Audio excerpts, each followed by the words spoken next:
You're listening to Education Mindset. I'm your host, Tom Gerhardt.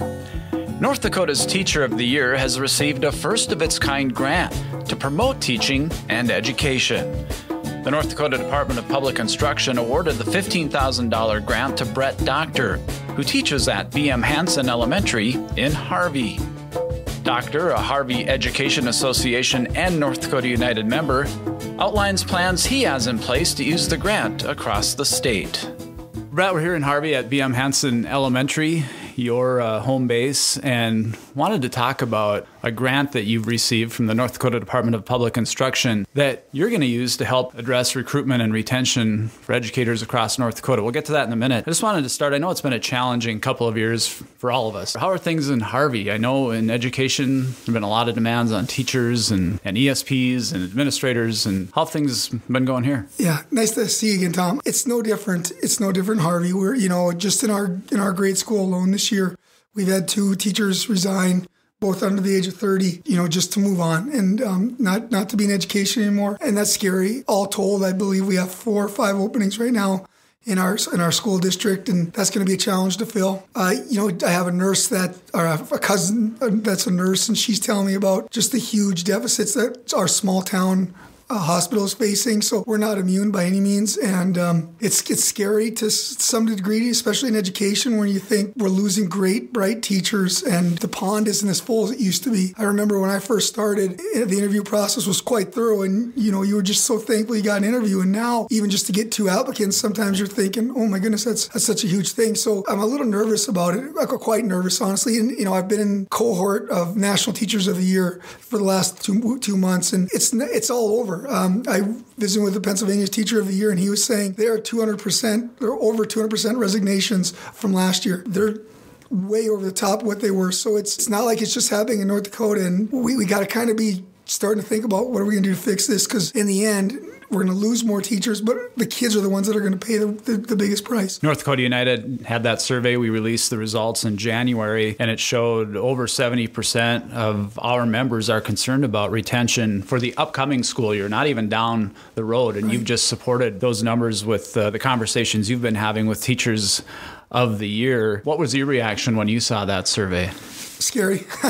Scary. It was that 70% of us are thinking the same thing, like, what are we going to do? And so if we don't fill those jobs, then what does that mean for the current teachers and the workload that's already kind of piling up on some of the teachers? And that scares me too, because that's just going to lead to more of us leaving the profession, and we don't need that. So that's something that scares me a little too, as well as what's going to be the aftershock of all of these resignations in 1 year, 2 years, 5 years down the road. Where are we going to be? And I remember reading an article before the pandemic hit about, someday schools are going to be virtual and teachers are going to be obsolete. And the pandemic showed us that's not going to happen, at least not in my lifetime. It can't happen. There was such a need for that human interaction, and we can't go to virtual anytime soon, in my opinion. I saw what it did to our kids. I saw the damage it did to our kids. And not only just education, academically, but as far as mentally and socially, we had such a bad aftertaste about that COVID experience that we need to have some good conversations about this going forward, and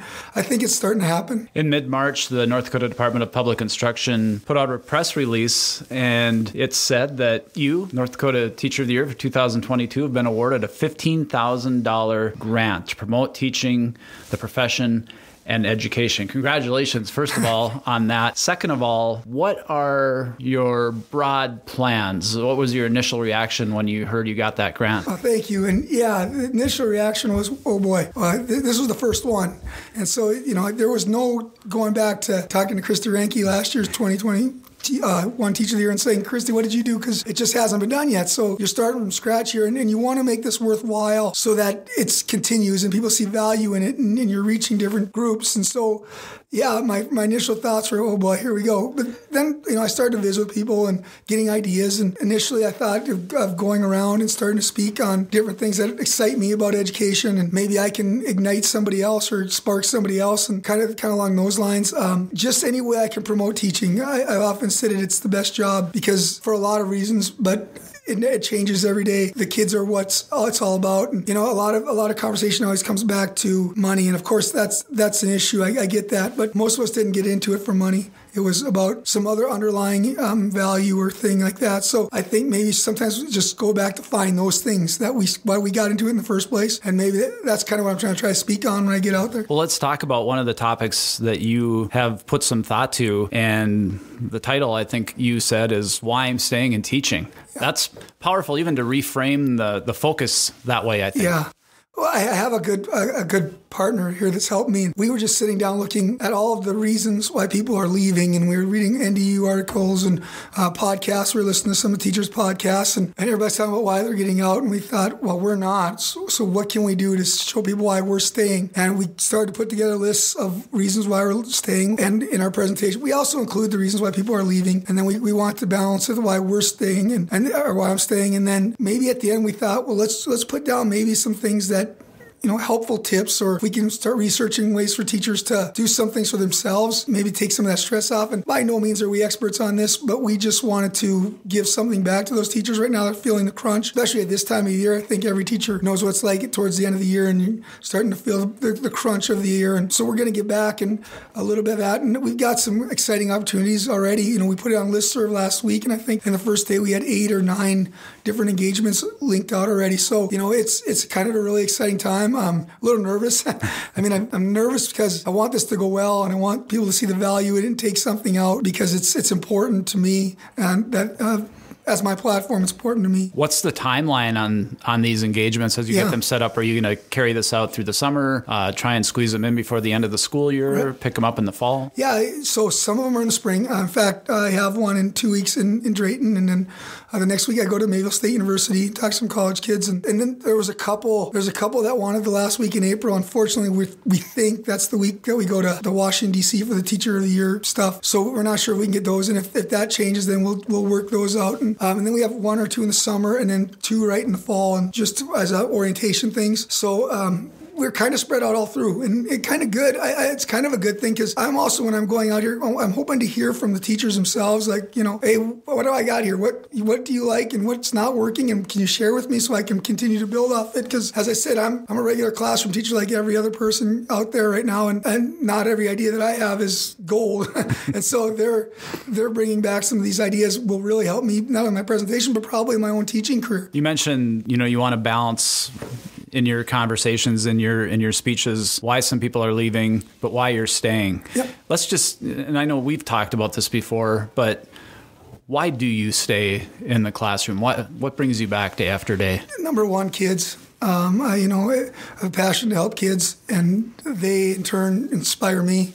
They give me a lot of day-to-day joy. They're making sure that no day is the same. I never get up in the mornings and go, it's going to be the same as yesterday. It's not going to be. When you're teaching, it's not going to be. And that's a good thing for me. I don't know if I'd want a job like that. And number 2, I think another thing that I really like is the challenge of teaching, and the challenge of the joy of seeing something come through when at first it doesn't. You keep working on it, and it comes through and it clicks. And I know I've maybe mentioned this to you before, but I love the story of the Wright brothers. In fact, I'm going to speak on it this summer a little bit about how the Wright brothers were so poorly funded, and they were so behind in the technology that they were doing. And yet they went out every day expecting, that we're going to take 3 sets of equipment. We're going to fail 3 times, but we're going to figure something out each day. And eventually we know what they did. And there was a rival group that was against them that had the money, the resources. We don't know who they are because they didn't follow through. And so those kind of things really get me excited about working with kids, seeing that follow through and that excitement, and them working together, those things. And then my colleagues.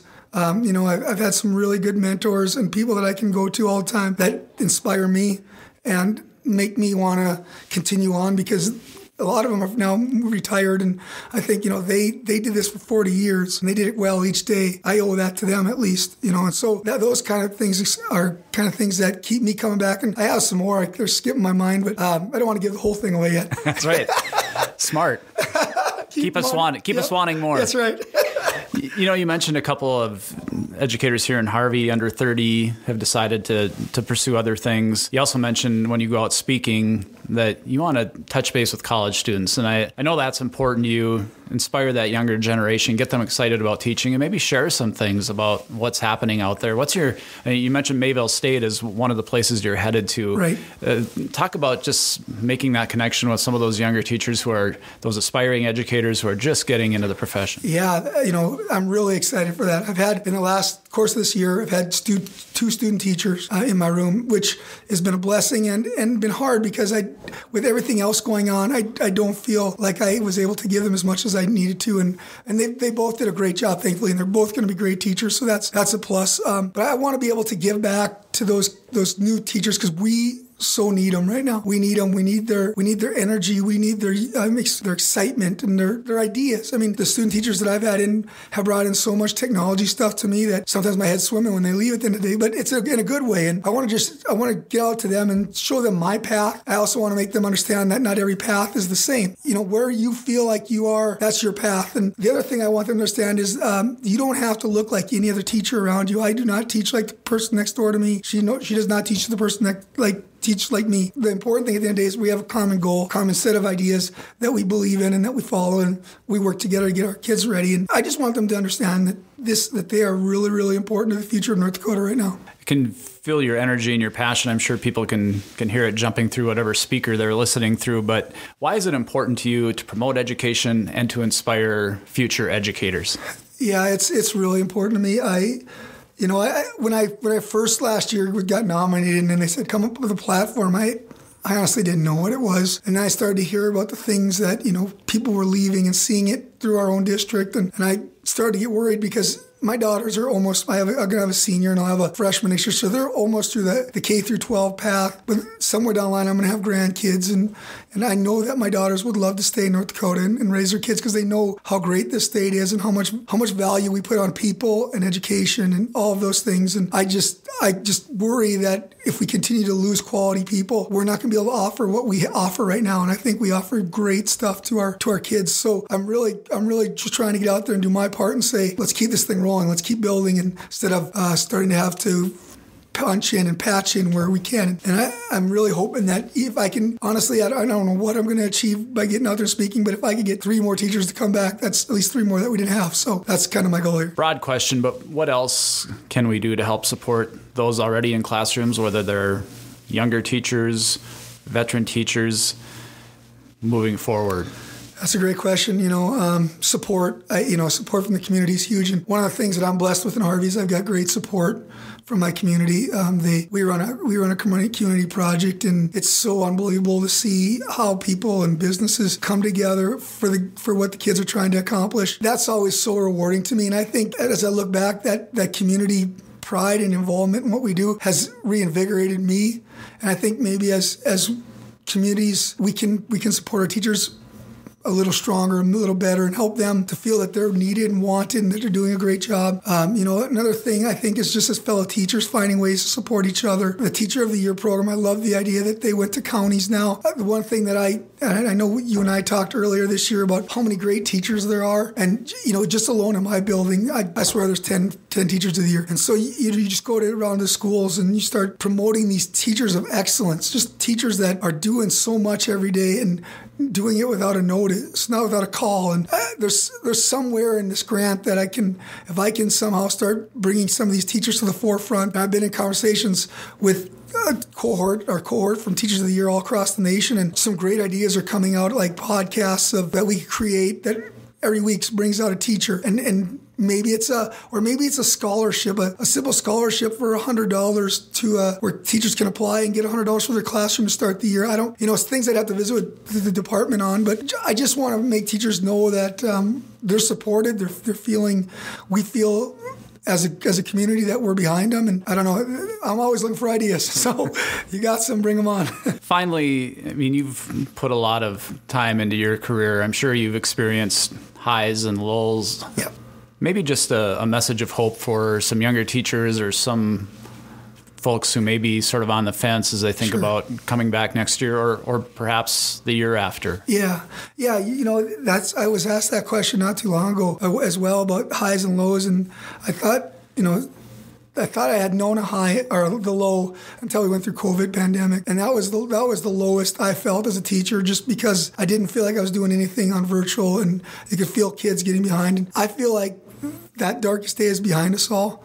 And we're getting back, maybe never to the same point we were before as far as normalcy in classrooms and stuff like that, but we're getting closer, and I think those days are behind us, and we've learned a lot about reaching kids, and we've also learned a lot about the importance of the personal interaction. And I think going forward now, maybe educators and teachers and schools and administrators will not feel like they're neglected or second fiddle, because people all around us now know what happened during those months when we shut down schools, and what happened to those kids that were out of school for that long. We now know that this is important. So my message to people is there are going to be good days ahead for us, and you're probably getting at the right time. You're getting in the right time. There's some new exciting things coming out in education, and who knows, you'll be the one to maybe bring them on and start them out. So I'm just kind of excited for those people coming out, just saying to them, we've made it through COVID. What else? There's nothing else that people can really bring at us now. We went through the hard times, so kind of where I'm at. Bret Dockter, 2022 Teacher of the Year in North Dakota. Great to be with you here in Harvey. Always great to have you, Tom. Thank you. That concludes our visit with Bret Dockter from B.M Hanson Elementary in Harvey, North Dakota. Dockter is the 2022 North Dakota Teacher of the Year. I'm Tom Gerhardt.